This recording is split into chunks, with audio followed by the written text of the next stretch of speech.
दोस्तों मेरा नाम है गैसवॉट और होप सो आप सभी लोग काफी बढ़िया होंगे। खैर दोस्तों, भले आपने दुनिया की सबसे बड़ी बिल्डिंग का कंस्ट्रक्शन यूट्यूब पे देखा होगा, लेकिन पिरामिड का कंस्ट्रक्शन अभी भी एक मिस्ट्री है।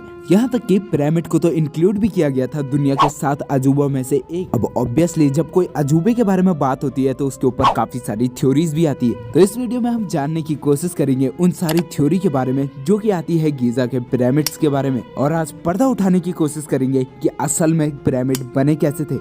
जब बचपन में मेरे सामने एक कॉन्सेप्ट लाया गया था तो सबसे बेसिक थ्योरी तो मेरे दिमाग में भी आई थी, यानी हम पत्थर को घिस के एक के ऊपर एक रख देते होंगे। ऑब्वियसली मैं छोटा बच्चा था, इसीलिए थ्योरी इतनी वैलिड नहीं थी, क्योंकि पिरामिड बनाने के लिए काफी बड़े बड़े पत्थरों का यूज हुआ था जो कि आराम से कैरी करना भी बहुत ज्यादा मुश्किल है। यहाँ तक कि इन पत्थरों को हम आज के टाइम की सबसे एडवांस टेक्नोलॉजी की मदद से भी उठा नहीं सकते हैं। इस वजह से एक दूसरी थ्योरी को इंट्रोड्यूस किया गया जिसके अंदर ये बताया गया कि पिरामिड के साथ साथ एक स्लोप को भी बनाया गया था। और दोस्तों इस स्लोप को आधा आधा करके कंप्लीट किया गया था। स्टार्टिंग में इसकी पहली लेयर बना के इसे एक रनवे की तरह यूज किया गया, और उसके बाद पिरामिड का कंस्ट्रक्शन हॉरिजॉन्टली चालू हुआ और जिसके बाद एक एक करके इनको कंप्लीट किया गया। मान लेते हैं ये थ्योरी वैलिड है, तो अब ये जानने की कोशिश करेंगे कि एक्चुअली में इसके लिए पत्थर लाए कहां से जाते थे। पिरामिड बनाने के लिए यूज होते थे लाइमस्टोन के पत्थर। इनको दूसरी जगह से इम्पोर्ट किया जाता था और साथ ही साथ इनको इम्पोर्ट करने के लिए नील नदी का यूज किया जाता था। बोट के ऊपर इन्हें काफी ज्यादा सावधानी से रखा जाता था क्योंकि इनको आराम से काफी बारीकी से काटा गया है। पर सोचो अगर गलती से कोई पत्थर टूट गया तो ये गलती बिल्कुल भी एक्सेप्ट नहीं की जाती थी, यानी उन पत्थरों को फेंक दिया जाता था क्योंकि इसमें जितने भी पत्थर यूज होते थे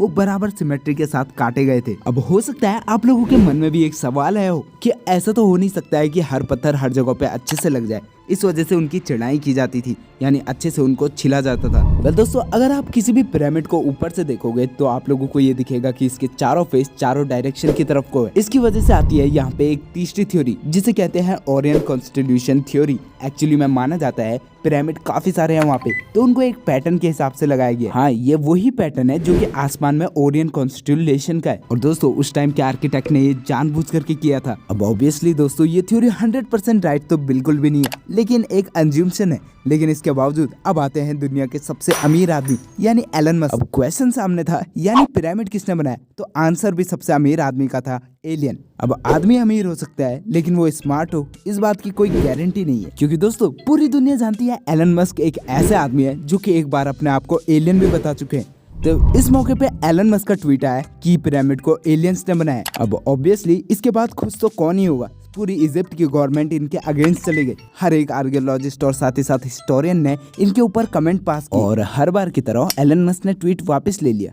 अब पिरामिड बनाना काफी बड़ा टास्क था जिसके लिए काफी सारे लोग भी लगे थे, और इनमें हर कोई स्किल्ड भी नहीं था। काफी स्किल्ड, काफी अनस्किल्ड और काफी ऐसे लोग भी जो केवल पानी देने जाते थे। और ऐसी चीज का क्रेडिट कौन सी गवर्नमेंट दूसरे आदमी को देना चाहिए? खैर दोस्तों ये आप कमेंट में बता सकते हो। दोस्तों अगर आप लोगों को वीडियो अच्छी लगी तो make sure to like the video, और चैनल पे नए हो तो मेक श्योर टू सब्सक्राइब। दोस्तों इसके ऊपर आप लोगों का क्या मानना है? क्या एलियन ने पिरामिड को बनाया या फिर जो मैंने थ्योरी बताई है वो रियल है?